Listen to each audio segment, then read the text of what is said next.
The fog was so thick that morning, you could barely see your own hands in front of you. It rolled in from the ocean like a living thing, swallowing everything in its path. The old marina sat quiet and still, with just the sound of water lapping against wooden docks and the distant cry of seagulls somewhere in the gray. Nobody paid much attention to the young woman walking along the pier at 5:30 in the morning. She came here almost every day, always carrying that same worn camera bag over her shoulder. The fishermen knew her by sight, though most of them never learned her name.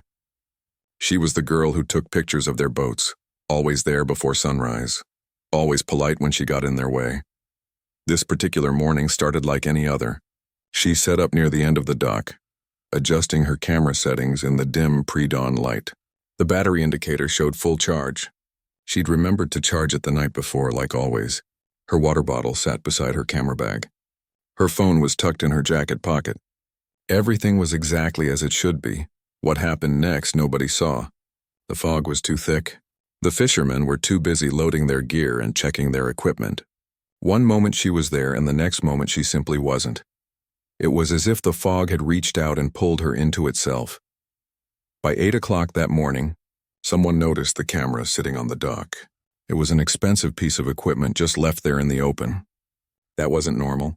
The lens cap was off, which meant she'd been actively shooting when something happened. The battery had died, probably from being left on for hours. But where was the photographer? Her car was still in the parking lot. The doors were unlocked. Keys hung from the ignition, along with a small keychain shaped like a whale. Her wallet sat in the center console with her driver's license clearly visible. A half-empty coffee cup rested in the cup holder, still slightly warm to the touch. The harbor master made the first call to the police around 9 that morning. By noon, the parking lot was filled with emergency vehicles. Coast Guard boats began searching the waters around the marina. Divers went down to check beneath the docks. Nobody wanted to say it out loud, but everyone was thinking the same thing. She must have fallen in.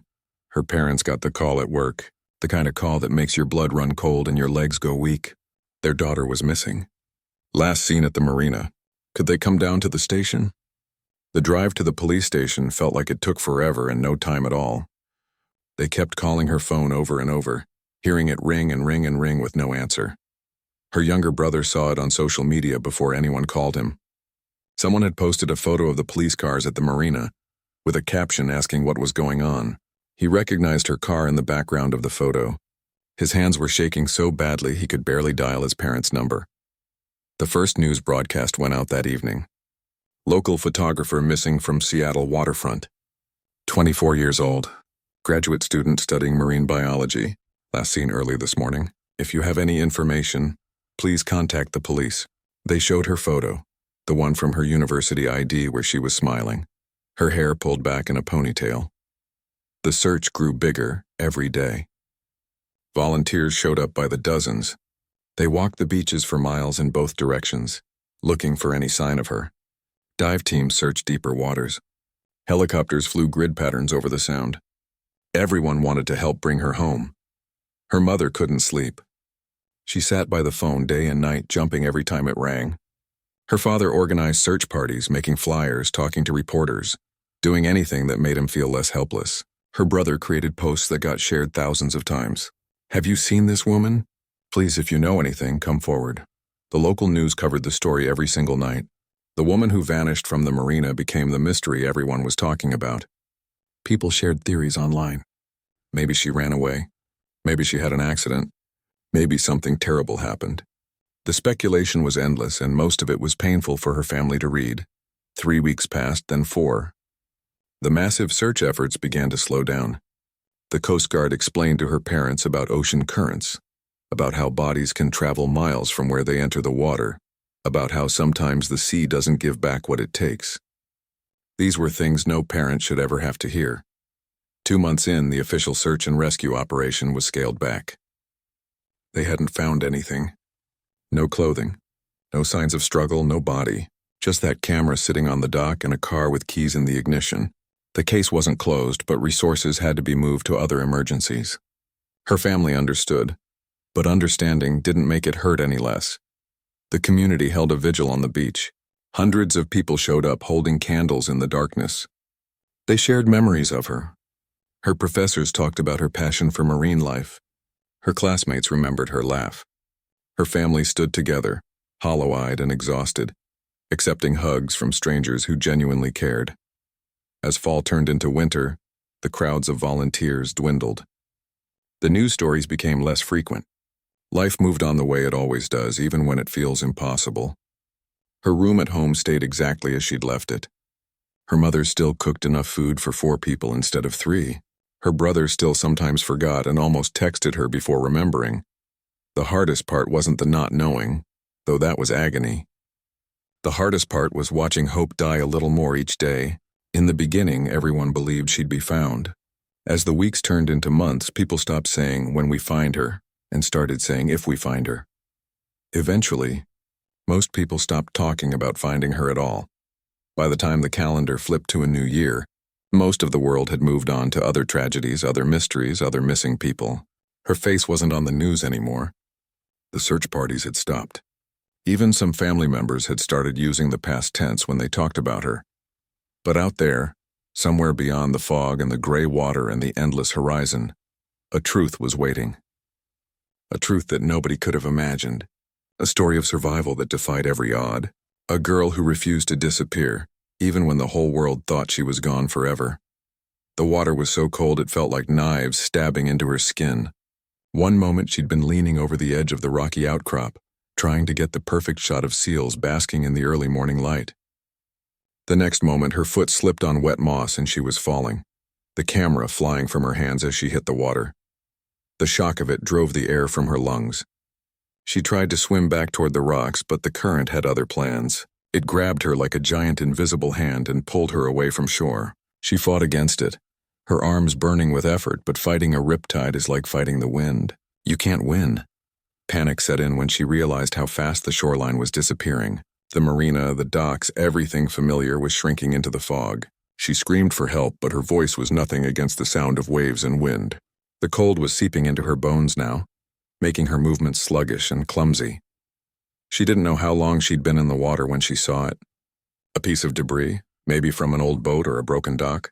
Wood and some kind of foam tangled together with rope and nets. It wasn't much, but it was floating. She grabbed onto it with the last of her strength and held on like her life depended on it. Because it did. The hours that followed were a blur of cold and fear and exhaustion. She drifted in and out of consciousness, her body shaking so violently she thought her bones might break. The fog never lifted. She had no idea which direction was shore, which way the current was taking her. All she could do was hold on and try to stay awake. When her feet finally touched sand, she didn't believe it at first. She'd been hallucinating for the past hour, seeing rescue boats that weren't there, hearing helicopters that were only the wind, but the sand was real. The beach was real. She crawled onto dry land and collapsed, too exhausted to even feel relief. She woke up shivering so hard her teeth were chattering. The sun was higher now, but she had no idea if it was the same day or if she'd lost time. Her clothes were soaked through. Her phone was gone, probably at the bottom of the ocean. Her body felt like it had been beaten with hammers. The island she'd washed up on wasn't like anything she'd seen before. Dense forest came right down to the rocky beach. There were no buildings, no signs of people, no boats in the distance. Just trees and rocks and water stretching endlessly in every direction. The first night was the worst. She had no way to make fire. No dry clothes. No food, no shelter. She huddled under a fallen log and shook until morning came. Her throat was raw from coughing. Her head pounded. She knew these were signs of hypothermia, maybe pneumonia. She knew she was in serious trouble. But when the sun came up, something inside her refused to quit. She was a marine biology student. She knew about survival. She knew that fresh water was the most important thing. It took her most of the morning stumbling through the forest on unsteady legs, but she found a small stream. The water was cold and clear and tasted like the best thing she'd ever drunk. Food came next. The tide pools along the beach were full of mussels. She knew they were edible raw if you were desperate. Enough, and she was definitely desperate. They tasted awful, but her stomach was so empty she didn't care. She ate until she felt sick, then drank more water from the stream. Shelter was harder. She tried to build something from branches and leaves, but her hands were clumsy and everything kept falling apart. Finally, she found a spot where a huge tree had fallen against some rocks, creating a natural lean-to. She filled the gaps with pine branches and moss. It wasn't much, but it was better than nothing. The sickness hit her hard on the third day. Fever, chills, a cough that felt like it was tearing her chest apart. She lay in her makeshift shelter, drifting in and out of nightmares. In her clearer moments, she knew this was probably pneumonia from the hypothermia. She knew it could kill her. But there was nothing she could do except try to stay warm and hope her body was strong enough to fight. For days, she existed in a fog of fever. She lost track of time completely. Sometimes she thought she heard voices and would stagger out of her shelter, only to find empty beach and silent forest. Sometimes she saw her family standing at the edge of the water, calling her name, but they were never really there. When the fever finally broke, she was weaker than she'd ever been in her life. But she was alive. Her body had fought and won. Now came the real challenge. How was she going to survive here? How was she going to get home? She started exploring the island, moving slowly because she tired so easily. It was small, maybe a couple of miles across at its widest point. No other people, no buildings, not even any trash on the beaches, which meant boats didn't come by here often. She was completely alone.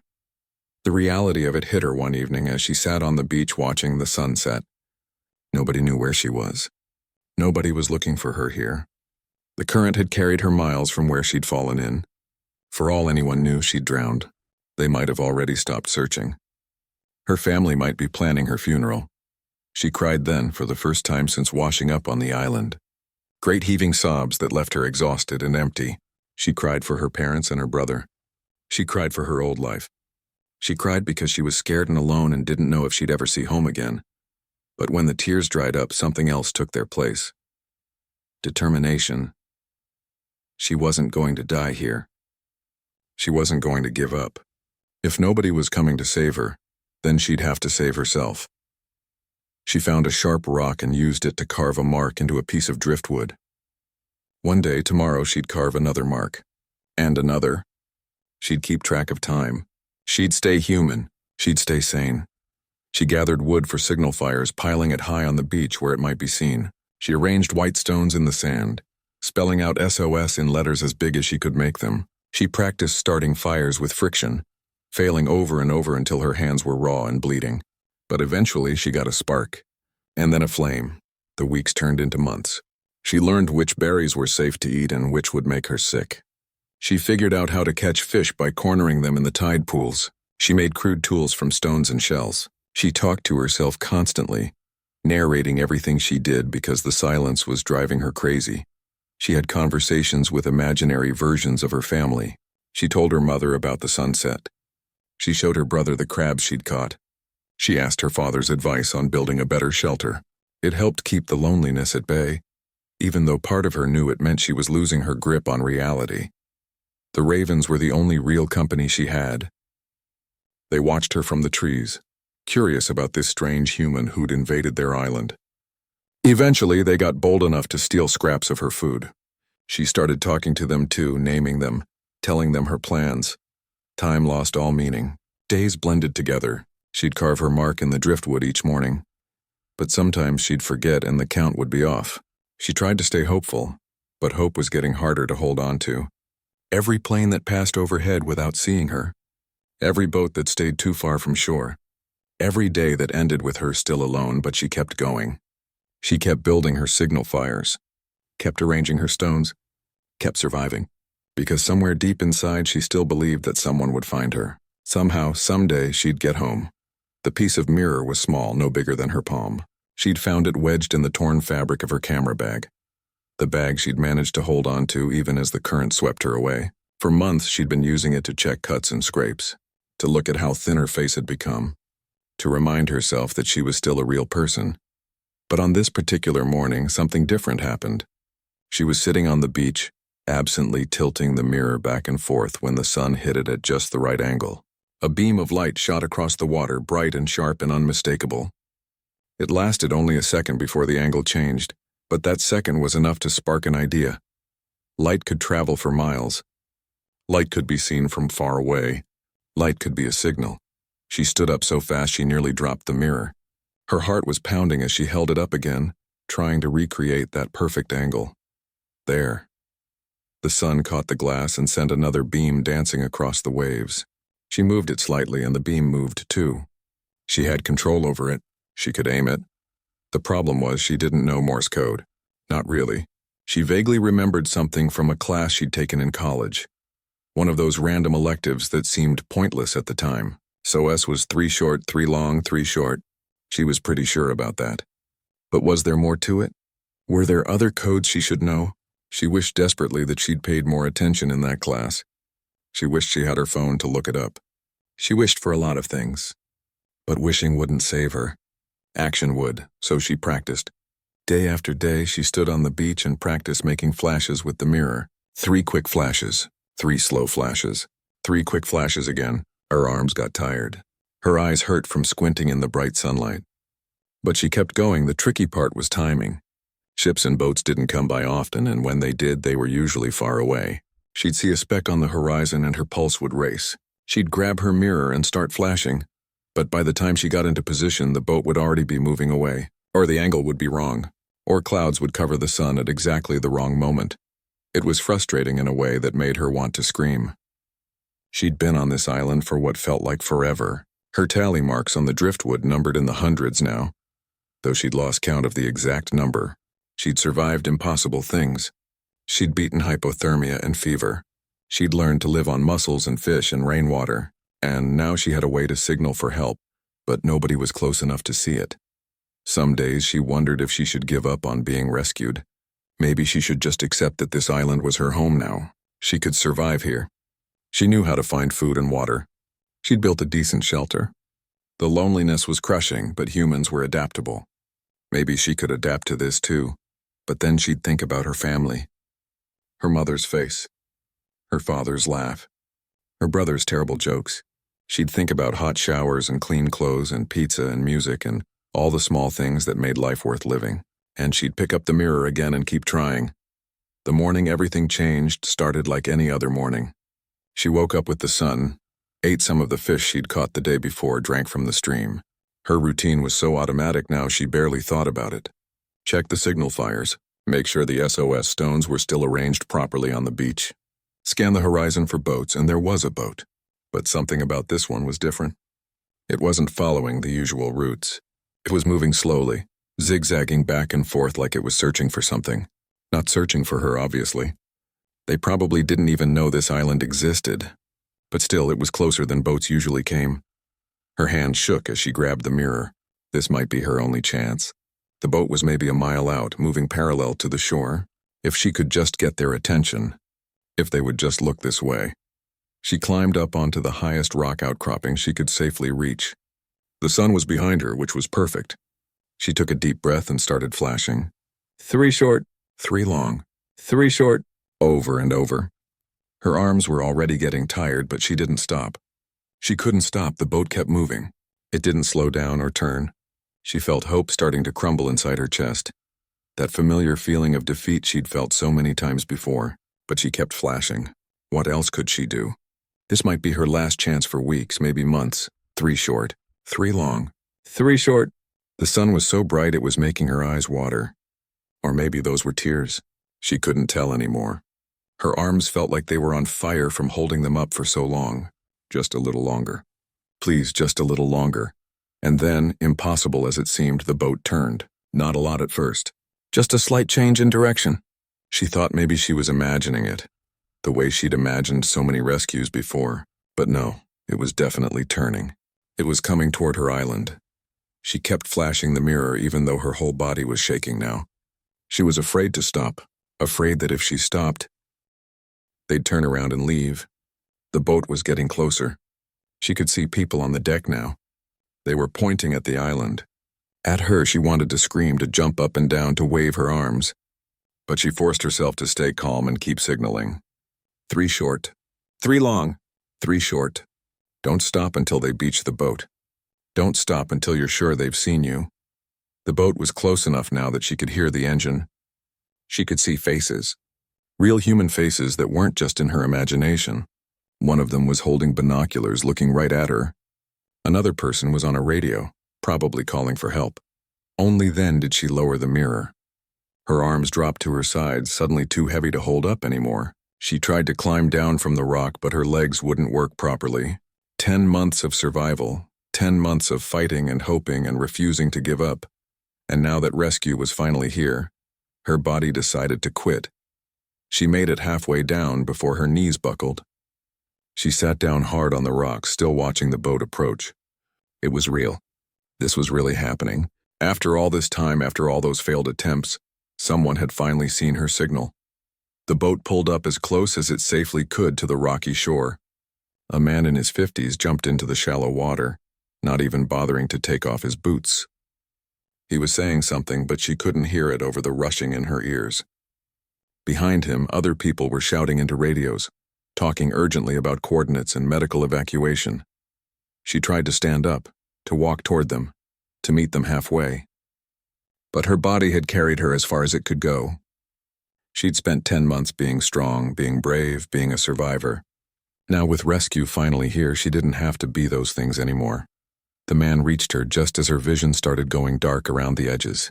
He was wrapping a blanket around her shoulders, warm and soft and smelling like laundry detergent. Such a normal smell, such a beautiful, ordinary, normal smell. She'd forgotten that normal things like laundry detergent even existed. She heard herself saying something, but she wasn't sure what. Maybe her name. Maybe thank you. Maybe just sounds that weren't quite words. It didn't matter. She was safe now. After 10 months of being lost, she'd finally been found. The girl everyone thought was gone forever was going home. The helicopter noise was the first thing that penetrated through the fog in her mind. She'd heard helicopters before during her time on the island, always too far away to matter. But this one was loud, close, coming for her. She was on the boat now, though she didn't really remember getting there. Someone had wrapped more blankets around her. Someone else was checking her pulse, shining a light in her eyes, asking her questions she couldn't quite focus on.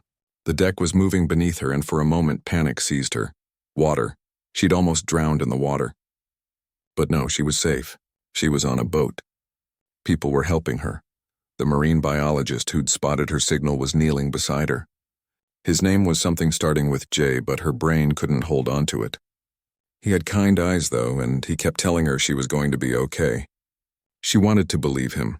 They gave her water, just small sips at first. Her throat was so dry it hurt to swallow. They tried to give her food, but her stomach rebelled immediately. 10 months of surviving on fish and mussels and berries had changed her body in ways she was only beginning to understand. The Coast Guard helicopter landed on a flat area of the island she'd walked past 1,000 times. Paramedics jumped out with a stretcher and medical equipment. They were moving fast, efficient, trained for exactly this kind of emergency. She tried to tell them she could walk, but when they helped her stand, her legs folded like paper. On the stretcher, staring up at the sky as they carried her to the helicopter, she got one last look at the island. Her prison and her home for 10 months. The place that had almost killed her, and the place where she'd learned she was stronger than she ever imagined. The trees looked the same as always. The ravens were probably watching from somewhere, wondering where their strange human friend was going. The helicopter ride was loud and disorienting. A paramedic was doing things, checking her vitals, hooking up an IV, talking into a radio about dehydration and malnutrition and possible hypothermia exposure. The medical terms washed over her. All she could think about was that she was flying, actually flying through the air, going home. They told her later that she kept asking for her parents during the flight. She didn't remember that. She didn't remember much of the first few hours after rescue. Her mind had shut down, letting her body finally rest after months of constant alertness and survival mode. The hospital was chaos, doctors and nurses everywhere, bright lights, the smell of antiseptic, people asking her questions, examining her, taking her temperature and blood pressure and running tests. Someone was cutting away what was left of her clothes, the makeshift garments she'd pieced together from plant fibers and scraps after her real clothes had fallen apart. She heard someone say she'd lost over 40 pounds. She heard another voice talking about her vitals being surprisingly stable, given the circumstances. Medical terms she didn't understand. Numbers that meant things to them but not to her. A nurse was cleaning her cuts and scrapes, being as gentle as possible, but it still hurt. Her skin was weathered and scarred in ways it hadn't been 10 months ago. Her hands were calloused and rough. Her feet were tough as leather from walking barefoot on rocks and sand for so long. They were giving her fluids through the IV now, and she could feel herself becoming more alert, more present. And with that presence came the overwhelming need to see her family. Were they coming? Did they know? Had anyone told them? A doctor came in, a woman with gray hair and steady hands. She explained that yes, they'd contacted her family. They were on their way. They'd be here soon. The doctor's voice was calm and professional, but her eyes were wet. She kept touching the girl's hand like she needed to confirm she was real. The minutes felt like hours. She kept asking how much longer. She kept checking the door. And then suddenly they were there. Her mother burst through the door first, her father right behind her, her brother bringing up the rear. All three of them looked older than she remembered. Tired. Worn down in a way that had nothing to do with age. Her mother made a sound that wasn't quite a scream and wasn't quite a sob. She rushed to the bedside and just stood there, hands hovering like she was afraid to touch, afraid this was a dream that would shatter. Her father was crying openly, tears streaming down his face. Her brother had his hand over his mouth, his eyes wide with shock. She tried to say something, but her voice came out as a croak. Her throat was still raw. So she just reached out her hand instead, the one without the IV, and her mother grabbed it like a lifeline. Her skin was warm, real, human warmth that wasn't her own body heat. She'd forgotten how good that felt. They all started talking at once then. Where had she been? How had she survived? They'd looked everywhere. They thought she was dead. They'd never stopped hoping, but they'd started to lose faith. The search had been called off months ago. Her mother had kept her room exactly the same, just in case. Just in case she came home. She tried to explain, but the words wouldn't come right. The island. The current. The hypothermia. The fever. Learning to survive. 10 months alone. It all sounded impossible even to her own ears.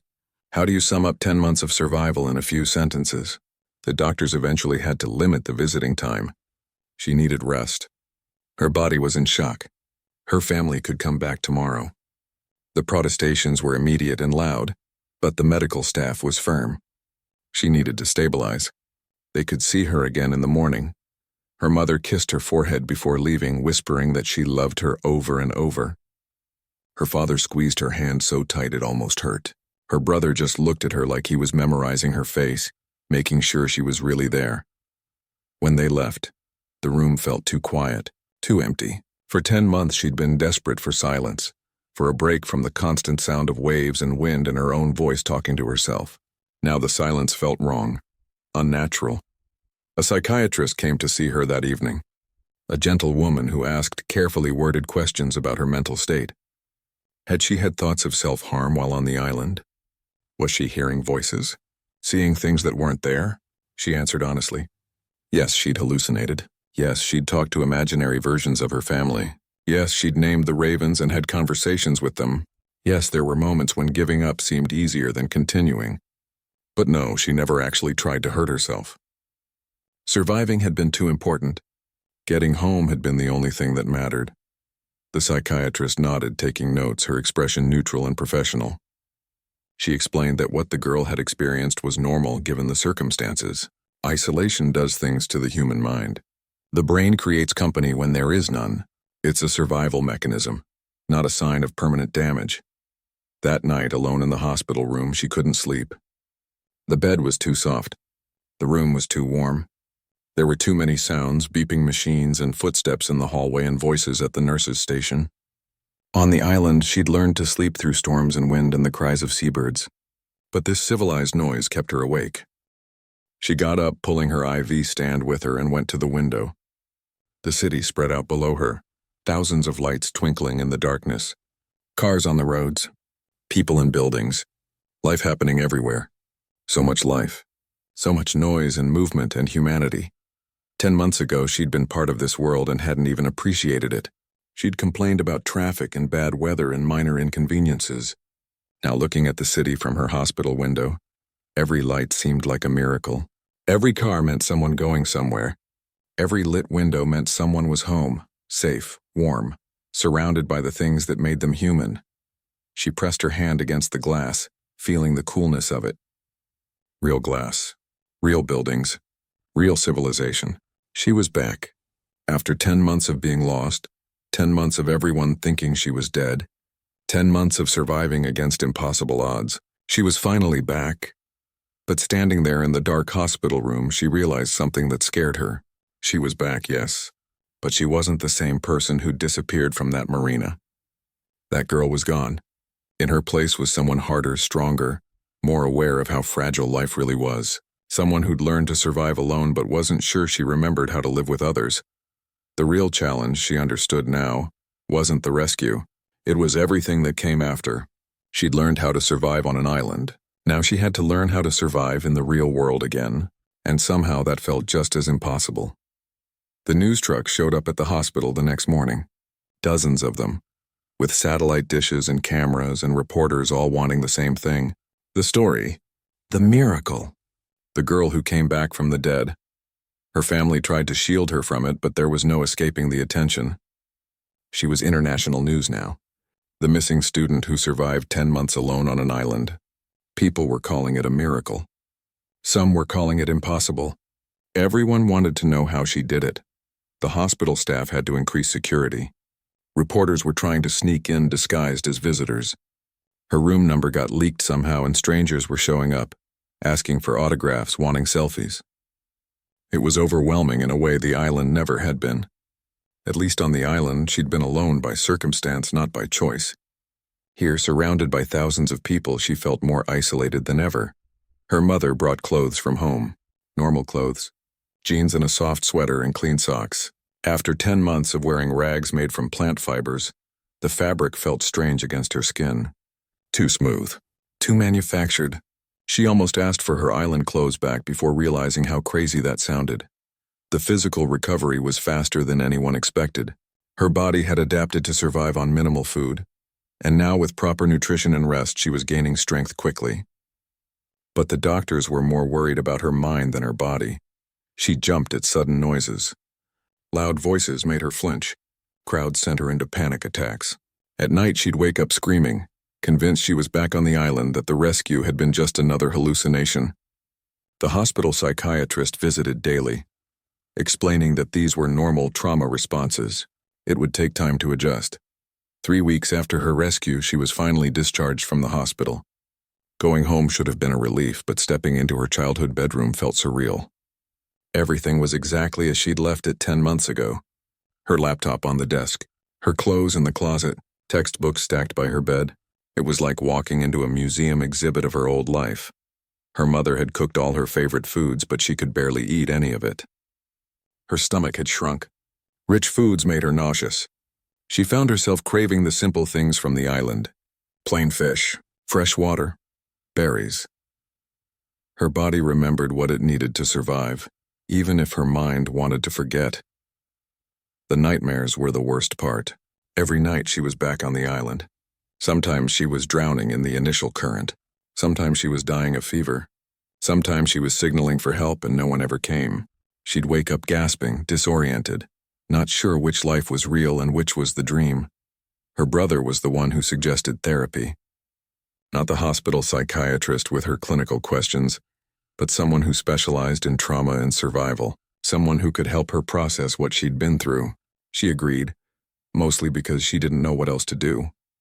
The therapist's office was quiet and calm. No medical equipment. No beeping machines. Just comfortable chairs and soft lighting and a box of tissues on the table. The therapist didn't push. She just listened as the words finally started coming out. She talked about the cold water and the terror of being swept away. She talked about washing up on the island and thinking she was going to die. She talked about the fever and the hallucinations and the crushing loneliness. She talked about the ravens she'd named and the imaginary conversations she'd had with her family. She talked about how many times she'd almost given up. And slowly, week by week, she started to feel a little more like herself. Not the old self from before the island. That person was gone forever. But a new self. Someone who understood exactly how strong she could be when she had to be. The university wanted her back. They offered to let her finish her degree at her own pace with full support and accommodations. But when she looked at her old coursework, at the marine biology textbooks and research papers, something had shifted. She didn't want to study the ocean from a distance anymore. She wanted to help people the way she'd been helped. She changed her major to emergency management and search and rescue operations. Her professors were surprised, but her family understood. She'd spent 10 months as a missing person. Now she wanted to help find others who were lost. The Coast Guard reached out to her 6 months after her rescue. They wanted her input on search protocols, especially for the hundreds of small, uncharted islands in the region. Islands like the one she'd been stranded on. Islands that didn't appear on most maps. Islands where someone could be lost for months without anyone knowing. She agreed immediately.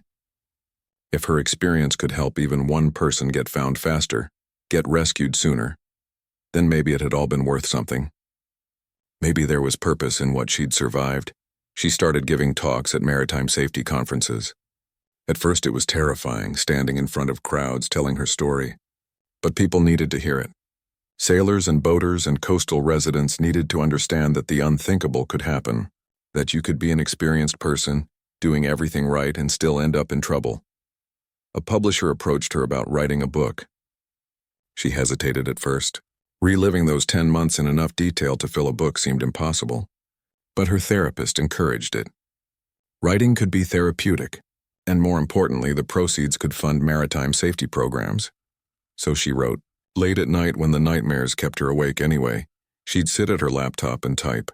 She wrote about the fear and the loneliness and the determination. She wrote about discovering strength she didn't know she had. She wrote about the moment she saw that boat turning toward her island. She wrote it all. The book became a bestseller, but she donated most of the money to search and rescue organizations. She didn't want to profit from her trauma. She wanted to use it to help others. A year after her rescue, she went back to the island. The Coast Guard took her, along with a film crew documenting maritime safety. She'd been dreading this trip, afraid of how it would feel to return to the place that had held her captive for so long. But standing on that familiar beach, looking at the spot where she'd arranged the SOS stones, she felt something unexpected. Not fear or anger or sadness. Gratitude.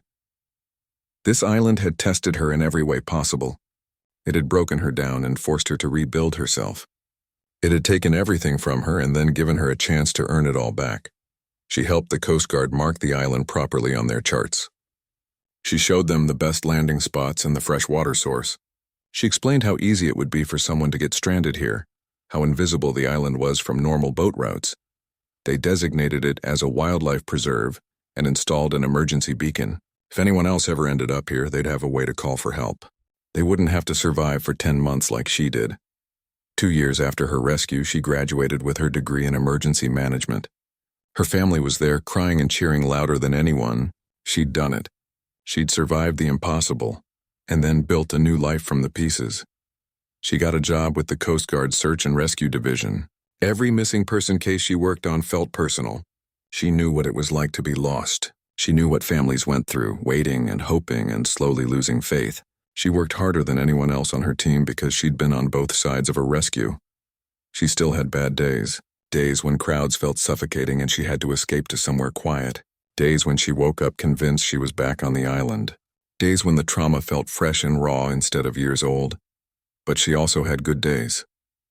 Days when she helped reunite a lost hiker with their family. Days when her research led to improved search protocols. Days when she received letters from people telling her that her story inspired them to keep fighting through their own struggles. The island had tried to kill her, but instead it made her stronger. It had taken her away from everyone who loved her, but it taught her exactly how.